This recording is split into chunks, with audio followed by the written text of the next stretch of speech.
Wow! Ganyan pala kapag halimbawa mag-gym ka, no?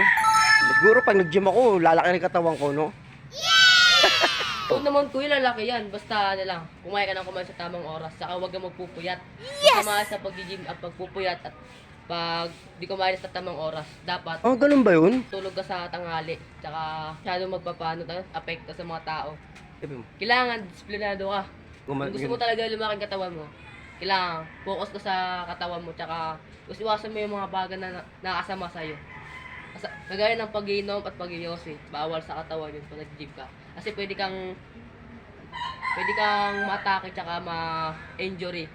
Tsaka kailangan bago ka mag-gym, kailangan naka-warm up mo sa katawan mo kasi pag di ka maka-warm up, yung katawan mo, pwede kang ma-injury pag Tsaka pag nagbubuhat ka ng mga bagay na, plate, magli-legs ka, shoulder, kailangan tamang